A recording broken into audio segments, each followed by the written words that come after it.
Okay, the syntax highlighting is not here, so you guys gonna bear with me on the bluish, whitish text. My plugin is not working, so. So this is more or less a mixture of like proper typing system, type theory, plus demonstrating that in ReasonML. So I'll start off by just don't look at that yet, because I have two things I haven't mentioned on that. One is how do people categorize basically how good is a type system? There's two attributes. One is the type system sound? I'll explain that later. And the second one is type system complete? So sound means every single well-typed program in that language, in that type system, cannot go wrong in runtime. That means type system is sound. Complete is the reverse.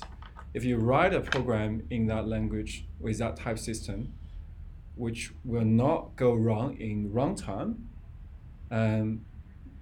also means it's well typed. That means it's complete. So if you have a code in a certain language with type system, that in the runtime, it's never gonna go wrong. But the typing system tells you in compile time, you can't write this, there's an error here. That means the typing system is incomplete. Get it? Okay.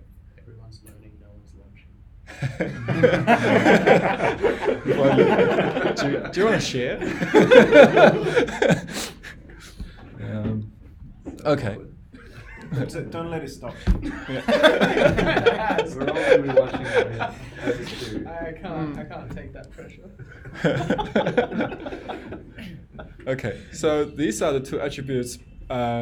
Mostly I evaluate a typing system, but that goes down to what kind of type it allows and what kind of we have two levels of language basically in a static typed language. One is type level language, one is we call term level language, which is basically the program you write to fit the type. So that brings my first kind of point here, which is proposition as types. So a way to understanding type system is type gives you proposition, as in logic. For example, you have an array of integers. That's a type, right? And what it means is there is certain value will be that type, right? That's basically what it is. If you write that type, and then when you're writing the program to fit that type, that means you're providing a proof this type is true, this proposition is true. It's more obvious in function definition, the type for function definition. For example, a function takes array, produce integer, can be a length function, right? So what it tells you is a proposition to say there exists a function takes array, produce integer. By giving a length function for that type, you essentially saying, I prove this can happen, this proposition can happen. So it has the connection with formal logic, basically. So that's what it means. Just a bit of a knowledge there. And I'll introduce ReasonML in this talk. That's because it's a sound and a complete type system. There is no, for example, comparing to TypeScript, there is no any type. So like in TypeScript, there's any. Basically, that's weak typing. You can check anything under that type. So there's no any in ReasonML. So everything is properly strong, statically typed. And Yeah. Does any actually stop it from being sound, or is it? Because any sort of feels like a sort of a null type. It's still well defined. Yeah. It still feels technically strongly typed. Just that you're stating in this case that the type can be anything. So any does not make it unsound, but well, any has nothing to do with soundness or completeness. Right. Yeah. Okay. Yeah. Okay. So in order to understand a type system, there's a bunch of things we need to talk about.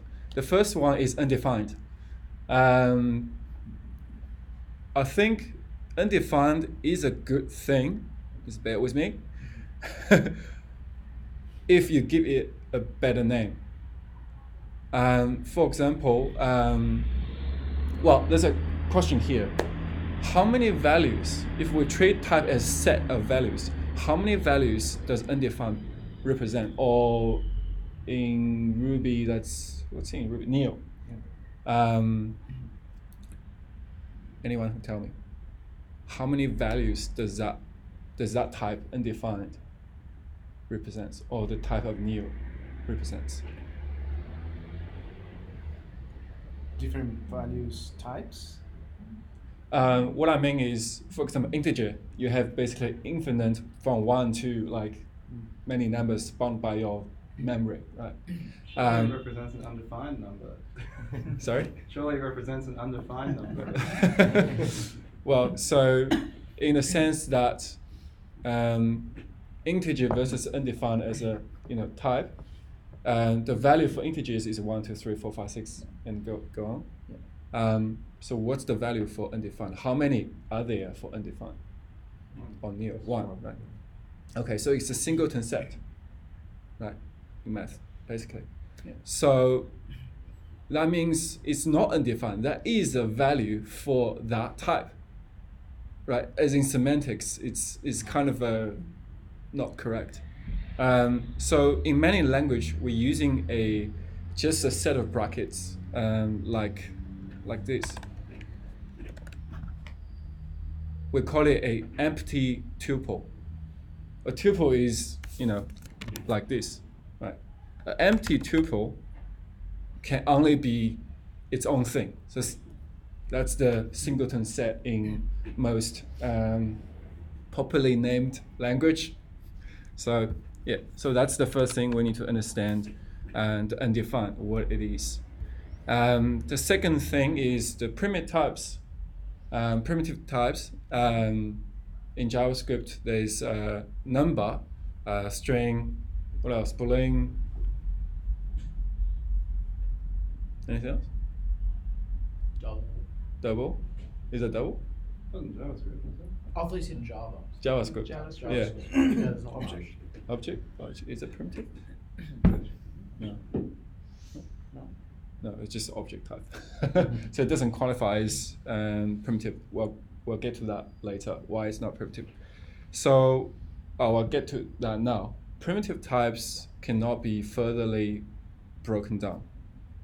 So, for example, object can be broken down as in different value together. For example, you have string, Boolean can be inside an object. So that's not primitive types. And ReasonML has different types for numbers, like floats and integers, just so I mentioned that. Okay. What it has also is you can do type first design. What does that mean? So this is just changing the mindset of looking at types. What is the function given the type from a particular type to another type? So if I do this, if this is a type signature to say for a particular type A, this function will give me the same type A. How many implementation of that function would it be? Unlimited. Identity function. Sorry? The identity function. Yes. Is that the only function?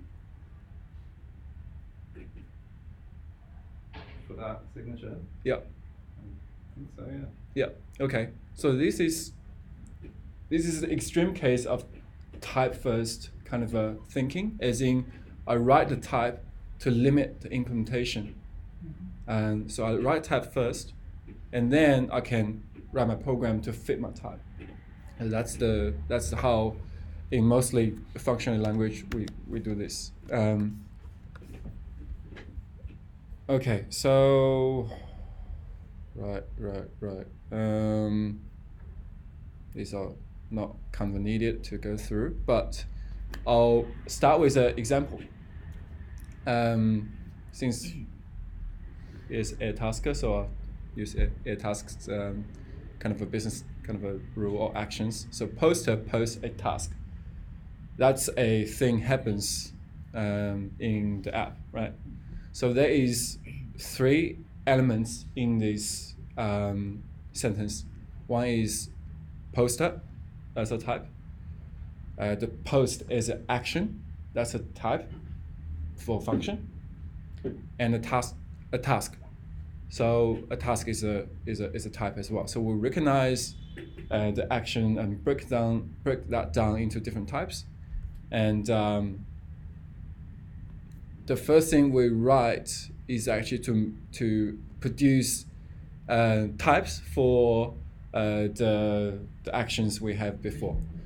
So actually, this is the final product of it. But initially, I only write like tasker for tasker, or poster, or like initially I only write poster because I only require in this sentence is poster as a user. But it end up like this. So first I need an ID, because when you post something, I need to know who you are. So I have a type for user ID. So looking at this signature, what does it do? I can write it like differently, like this, but they are not equivalent. Sorry.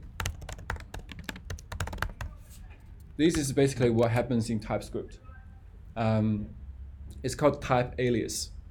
So user ID and a string are the same thing. So what's good about this is it's kind of flexible. You can pass user ID to any place that requests a string. But what this doesn't do for you is say pass this to a function, takes a password as string. It still passes the type check. Right. So you want the type safety to give you the ability to tell you, you have a string, yes, but it's not the string I want. So in order to do that, we have this kind of a type signature. Is this TypeScript or ReasonML? This is ReasonML. This line is TypeScript. Yeah. Okay. Yeah, but it's still valid in ReasonML. Yes. Yeah. Okay, so here is actually simplified like this. It's reformatted by the compiler, but it's just like this for this type.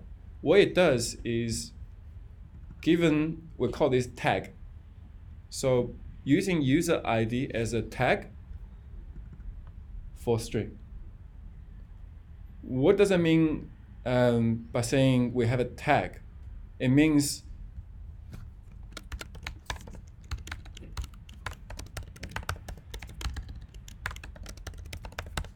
these 2 types are not different. Whereas if you write this, then password and user ID are the same. So the compiler will just throw away the type information and just treat user ID and password the same. But when you add a tag to it, you say they are different, but they're all strings. Where are the tags defined? It defined right here. You don't need to define somewhere else. The name of the type, right? Yeah. You've got the lowercase, and then you've got the tag. Yeah. So, what's the function of the tag? I mean, I understand what you're saying in terms of like making these be distinct types. Okay. That's So, why yeah. ultimately have taken a string value. So I was trying to understand that. Yeah. Okay. So maybe the usage will tell you why it's here. In order to construct a value for user ID, you need to use user ID, the tag, as a constructor. Yeah. So in TypeScript, there is a way to do this, but only works for object. You cannot use primitives here. Yeah, so the way you would sort of simulate this in other languages would be you would create an object with just one field. Right? Yes. But it's just a nicer, Yeah. presumably more efficient object. So then would you use user ID with a lowercase? The user ID, okay, so anything on the left of the equal sign is type level. Anything on the right of it is term level. Yeah, so I think I understand that. So the lowercase one is the actual name of the type. Yeah. Uppercase one is the constructor you use to generate a variable of that type. Yeah. But why shouldn't they be the same? I mean, The user ID, type needs to be lowercase, constructor needs to be uppercase. That's the rule of ReasonML. that's only for ReasonML, right? Yeah. Okay. But in other languages, for example, Haskell, most people write them the same. Yeah. Yeah. There's no naming convention because they live in different words. Yeah. Yeah. I know the difference. Like there should be like separate type and tag, but the thing is that looks like you only need one naming Yes. for that. Yeah. And most of the cases in other languages, people do reuse them. And it causes a whole lot of confusion at first, but it feels natural afterwards. Yeah, so again, just to demonstrate, create password like this. Yeah. Yeah. All right. So that's we call tag type. Yeah. Then what I need for a user is basically a shape for that, right? The attributes for the user. So ReasonML has this support for like arbitrary kind of like as in JavaScript kind of object. It supports that as well. You can do ID. This is the type for the ID, basically, and you can have like name string. Yeah. Okay. It's like a name. Sorry. It's like a struct. Yeah, it's but it's still, yeah, it's type level. Yeah. Yeah. Yeah. And then what I do here is because this thing is a type alias again, right? There is no tag here before the curly bracket. Right? That means, like, for example, task attribute shape, same user ID will actually match. Obviously, user ID is kind of a wrong usage here, but they regard it the same, these two types. So I tag it again with this tag. Right? So here we see a nested kind of a type system on the object, like what TypeScript has as well. So you have a type, which is an object, ID with a type, which is a tag type underneath. You can go arbitrary level deeper as well. Is it necessary to break out the shape as a separate intermediate type, or could you just have that user attributes have? The compiler doesn't allow you to do that. Around that. Yeah, No, like that. the compiler doesn't allow you to do that. Okay. Yep. So it needs to be a type. Yeah, a separate alias. Yeah. The reason being that you could have identical kind of shape, but it's nicer to say this is actually different meaning. I understand that, but it Doesn't give you like type why you safety. wouldn't, like- Yeah. But that just seems like a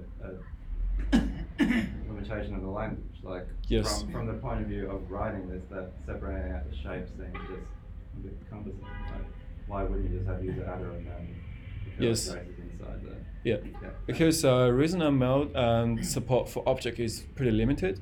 That is a thing called a buckle script, which connects JavaScript object to ReasonML.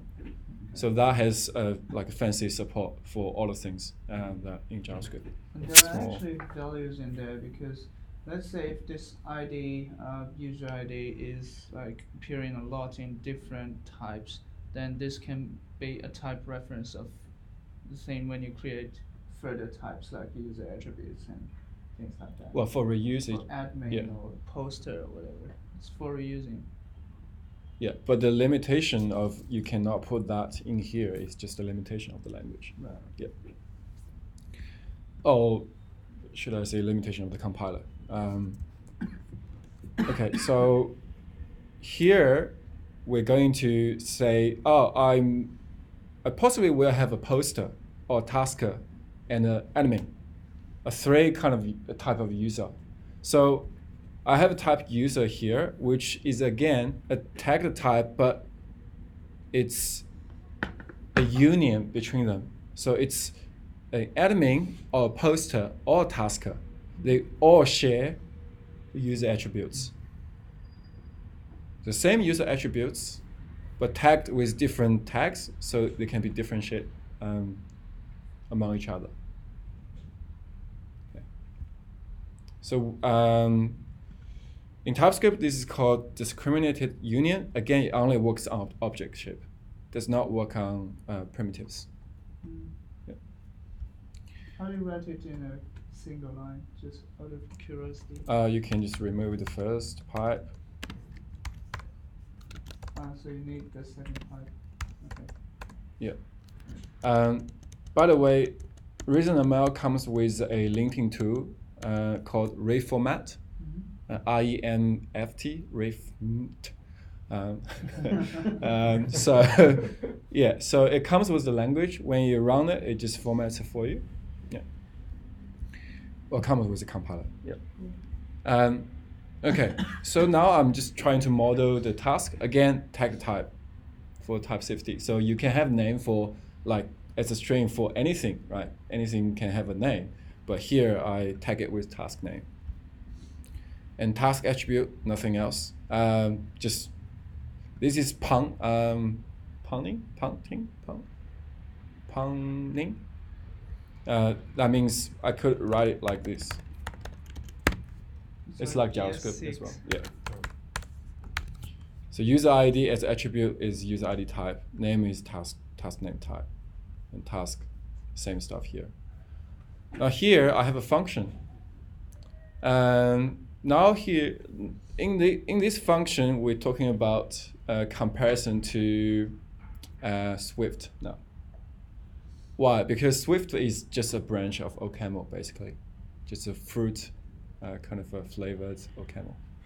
Yeah. Because it has named parameters. So this is to say user equals to user task name. That means this the thing after equal sign can be used in the function body.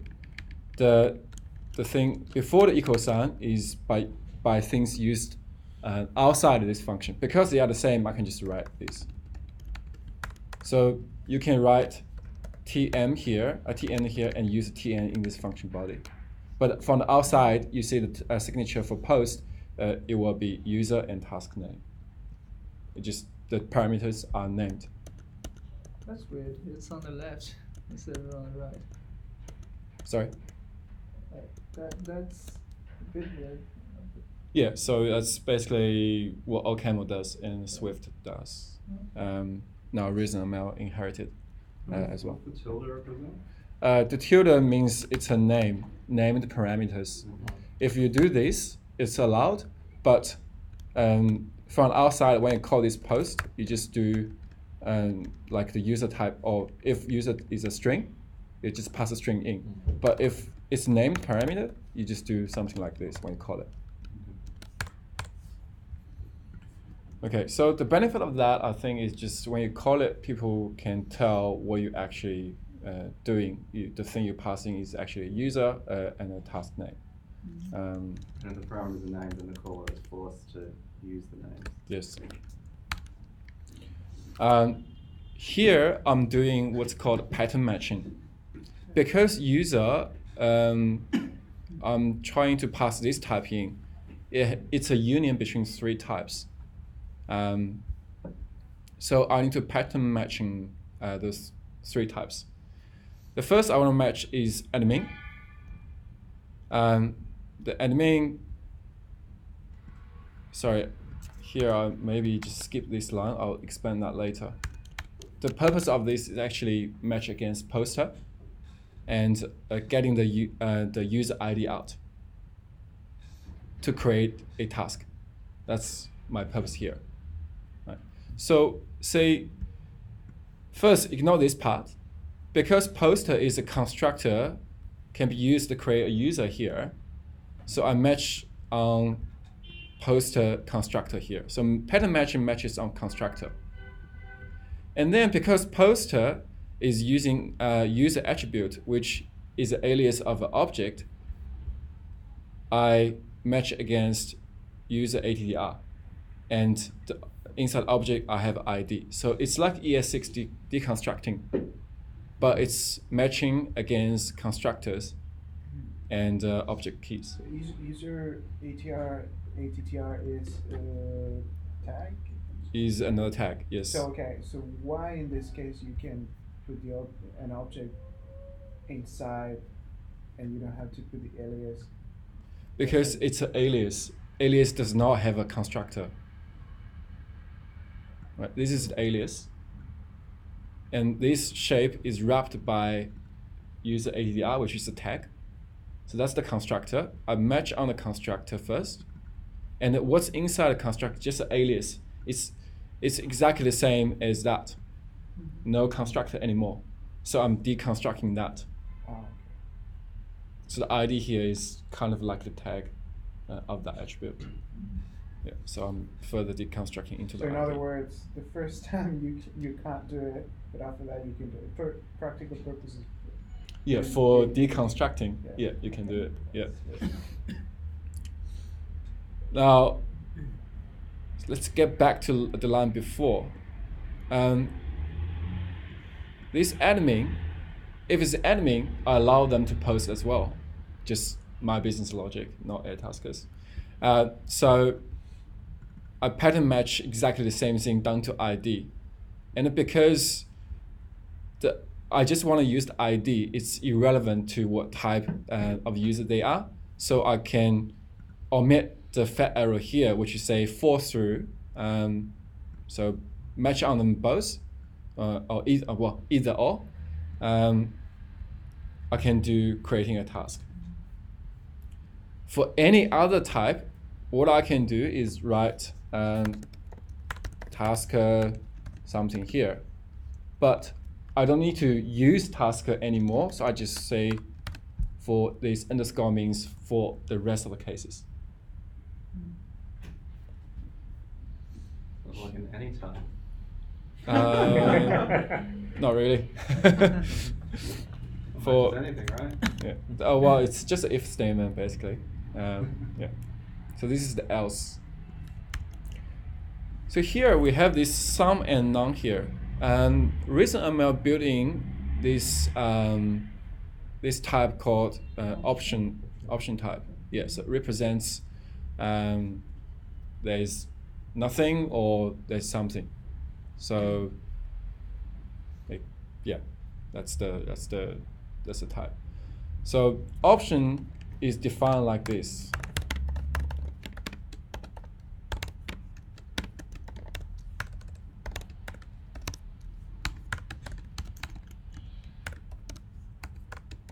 Okay, so let's focus on that for a little bit.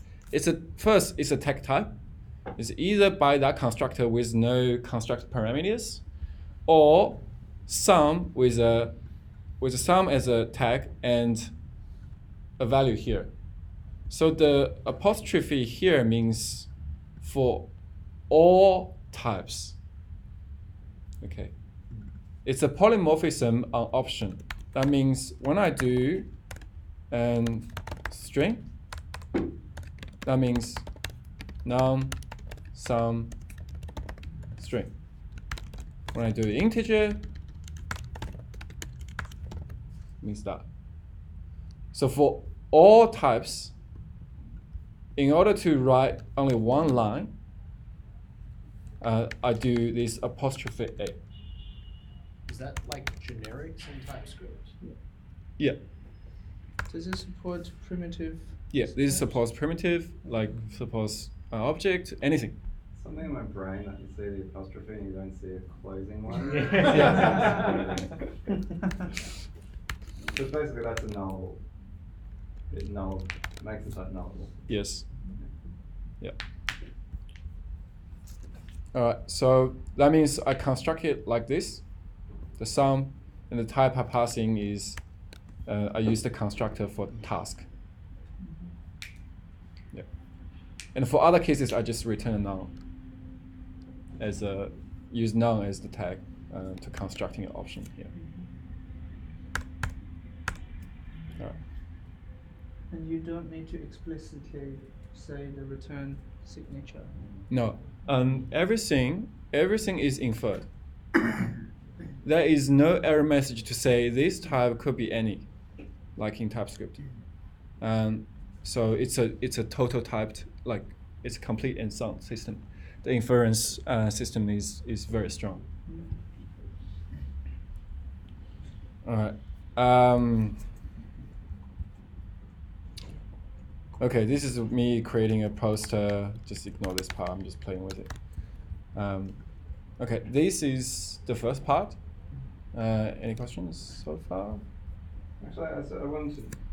I still don't quite understand your last answer there. So there's no return value in the signature.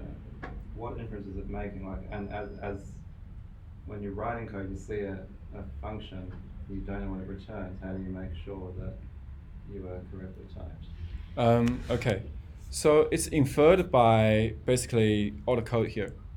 Is that what you mean, or is asking something else? I mean, yeah, but I mean, you could say the same thing of an untyped, of a weakly typed language. Like, oh, well, the types are all inferred. That's duck typing, but this is strongly typed. So it's, you know, what's it enforcing? If it's inferring it, but it's strongly typed, what? If you don't explicitly define the signature, what is it actually enforcing? Okay, so Does that make sense? yeah. So this is a function which calls that post, right? And give me this value which is a post with user. So let's delete this. Let's say I have a function takes string and produce just false, and I call f with post. Let's see what's gonna happen here. So it tells me this line, because my ID plugin doesn't work, it should in the ID.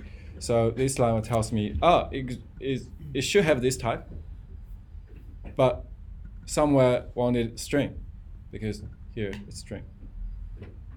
You can write it explicitly on the return signature, and I normally do when I use a statically typed language, but it can infer everything for you. So you're saying you can write? You can write. Return signature. Yeah. You've just chosen that. Okay. Yeah. Could be a readability aid, though, right? Yeah. So because that way you can actually know what the function's returning without reading all the code. Yes. And that's sort of okay. Yes. Just out of curiosity, if you do the pattern matching here and you say sum, right? Yeah. And then for the rest you do one, what would happen? Would that invent a union type or? They'll tell you the one does not fit. Okay, so What- if what- you what does it not explicitly fit? say union type, Where? in the signature return value of the Return. return, integer and union type of integer and the other Integer or sum. option Well, task is a task, yeah. Like this? Yeah. Let me have a look.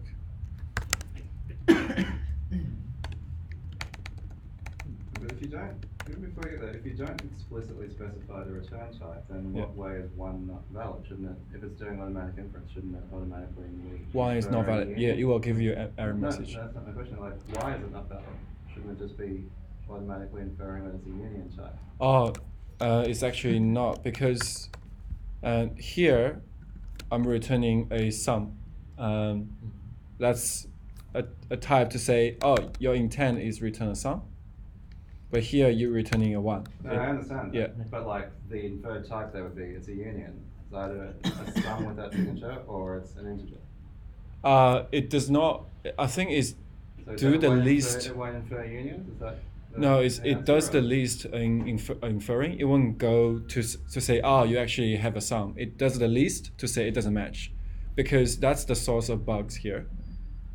Yeah, no, I get that. But Yeah. there's something going on under the hood here. That there's some rules. Yeah. So the that- So compiler it's doesn't- haven't been explicit, but yeah. um, That's why I was curious. It sort of felt just like duck typing. If you can return whatever you like, it's saying that all of your return values have to match the same type with certain constraints on how that type is constructed. when it infers that, it goes to I forgot the name, but it's at least a rule of type inference. So it won't go out of the have a type covers, for example, everything, which is any, right? It won't go to that. It's the least will satisfy what we write here on pattern match, and then it will tells you your branch doesn't fit. Right. Yeah. Okay. In other languages, like there's a language called Crystal, which it will like append the union type Yeah. as you go. So it's like if you say, okay, return 3 branches, which has like 3 different types, Yeah. it'll just have a union type of these 3. Yeah. So So the I'm not saying that the language design is wrong, but in practice, what you want is actually another type to express that union, and instead of ad hoc creating a union. Yeah, no, I disagree. It's not I just agree. trying to print. I'm Yeah. just trying to understand how it actually decides whether all of your return values are. I'll same give it a type term or not. later. Yeah. Okay. Yeah, that's all the question regarding this. Can I Yeah. ask, like, so when you do switch, can you do a tuple? Yes. Let's say I couldn't think of a better name than F here. Let's say you have something passed in. You switch that T to say it's a tuple of this A and B in the first position and second position and do something about it. Or you can do the first is 1. Obviously this matches first. And or you say, like this. Or you can do like this. Yeah. It pattern matches on basically everything. Yeah. Cool. Basically, how you construct it, you can deconstruct it. That's the first part. We have 17 minutes. Let's go to the maybe second part. Oh, this is the option we just talked about. All right. Ignore this part because we just zooming a little bit. We have talked about the option type. Here, I redefine that using a name called maybe. We can ignore that part because I said about it. Okay. This is the functor. Okay, so now we're getting to recursive type. So type can refer to itself, basically. Now, what is a recursive type example? For example, a list, a linked list. When you're thinking about the head of a linked list and the rest of it, they are actually referring to the type multiple times when you go deep down to the type to construct the list. So what is a linked list? I will just abbreviate that to list here. A list is either empty or concatenation between the first element of a particular type and the rest of the list, which is of the same type. So I'm referring the same type inside my constructor's parameters. Right? Okay. Now I define a symbol here as a function to to replace the cons because it looks nicer is that takes two parameters, h, the head, and the tail. And what it does, it just calls cons past h here and tail here. The S sign means the symbol, this symbol is right associative. It reverse associativity of the expression, the operator. And the colon is the actual name of the function, is it? And So they it's actually special both meaning. characters both characters are the function function name.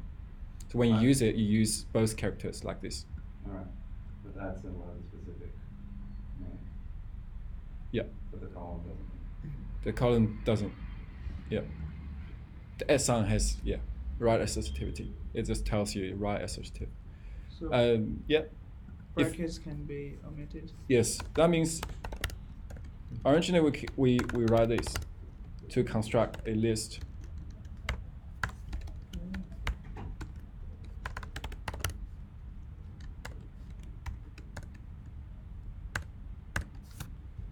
Right. Sorry, there's another const here. So a list, basically, when I construct it, is the first element concatenated with the rest list. The rest list is the first element of the rest list, concatenated with the rest of list of the rest list. So it can go on until the empty one in the end. Because const is left associative, so this right associativity on the at sign column can simplify it like this. How do you pattern match it is the same. You match the head of a list and do something on the rest of it, or reverse. Yeah. Another recursive type is tree. It's either a leaf or a node. The node has its own value, and it's a binary tree here. The node can have the left is a tree, the right is tree. A tree is either a node or leaf, and just recursively define the type. Does the leaf normally have a value too? You can. And you just Yeah. write it like that. Cool. Yeah, you can. Depends on what tree you're using. Yeah. And then I define another character to construct the node, become right associative. So the tree is defined like this. Yeah. Now I can add up all the values in the tree. How do I do that? Say I have a sum function, which is say, if you give me a tree, then it's a leaf, I start with the initial value. This is accumulated value, which is basically you can put a 0 or 1 here. If it's a node, the value and the left, right, or pattern matched to these three variables. That will be the value plus the sum of the left of the node with the initial value plus the sum of the right of the node and the initial value. So that's basically a recursive function. This IEC means mark this function as recursive. Otherwise, it don't allow this sum to be recursive. Yeah. So you won't accidentally to say call some function itself. Compiler will complain. It doesn't work. So basically, it's just a folding, but there's a high level kind of concept on things has the same attribute like foldable of functors can be modeled in ReasonML. But I'll stop here for today. Yeah, so that's basically the introduction of union type. Product type, or talk about tuple, right? That's a product type. And talk about type inference, type safety, and also recursive type, and polymorphism on the type. So Yeah. that actually works, right? That actually works, yeah. It's insanely concise. And that's because it's all like leaf and node are defined and have strong types, you can reason. Yeah. Reason. Yeah. Yes. In a mental language, hence ReasonML. Yeah. Like, what can be done with that very concisely. Yes. That's really cool. Yeah. And I'd like also to mention that it generates the JavaScript like this, which is with comments. Maybe you can understand what it means. On the documentation, it says sometimes Facebook engineer goes to JavaScript files to do a hotfix if they don't understand the ReasonML part. But I don't think that's possible. But here, yeah. Transpiles down to JavaScript. Yeah. And does it support, like, is it like TypeScript where like it is JavaScript with some extra stuff, or is it really a completely separate language that just happens to Just JavaScript with some utility libraries when it needs some runtime checks or some function it doesn't exist. And that's what it compiles down to. But Yeah. my question is, Reason itself, Yeah. does it have access to JavaScript syntax and whatever, or is it really just a No, it's complete different syntax. So, Yeah. so yeah, I'm like making a comparison to TypeScript, which is like Right. JavaScript plus some extra stuff. It still needs Yeah. a compiler, but And if you want It's to use JavaScript libraries, is that possible? Or It's is it possible. difficult? There is a foreign language interface. I think the answer is yes to both. Yeah. But it's called buckle script. You import a function and then say this function has this type. Trust me. That's it. And you can use that name in your file. Cool. It's like TypeScript basically. Just So type it. you have to declare the interface between the JavaScript Yeah. library. So there is a limited set of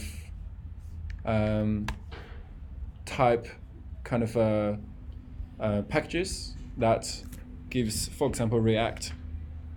It gives you a React typing in JavaScript, port it over, basically. Right. It's like a TypeScript library. or Yeah, the types. definitely typed.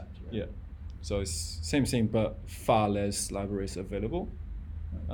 It can also use OCaml libraries if you want. It's quite similar to Haskell, isn't it? Yeah.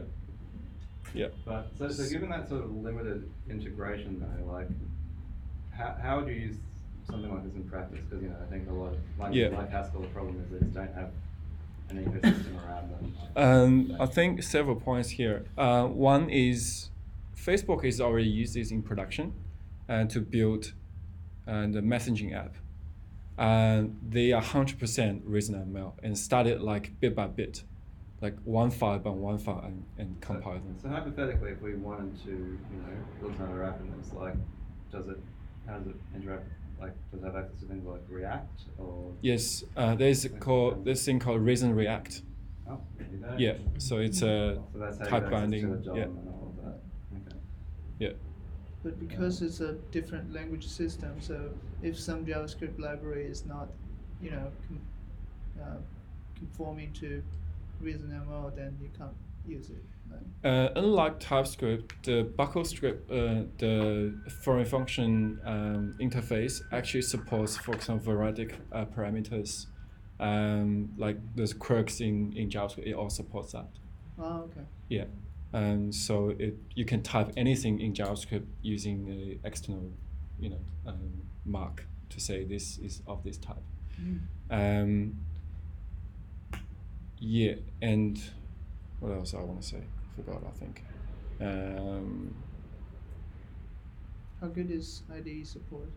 Like Visual Studio Code is very good. WebStorm, as you can see, it just broke. But I had another version which was working in my desktop at home. Yeah.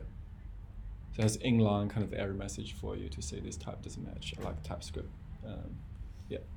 And unlike JavaScript ecosystem, it tends to use less, for front end, to use less libraries. Yeah, somehow. Maybe the language is very powerful, so it needs less library. I don't know. Yeah. Yeah. Cool. Thank Thank you. Thank Okay. you. All right. Cheers. Yeah. Thank you. I can't believe you didn't eat your lunch, mate. I wasn't the show. I wasn't the show. Oh, really? Yeah. Oh, it's I lunch? enjoyed watching you eat.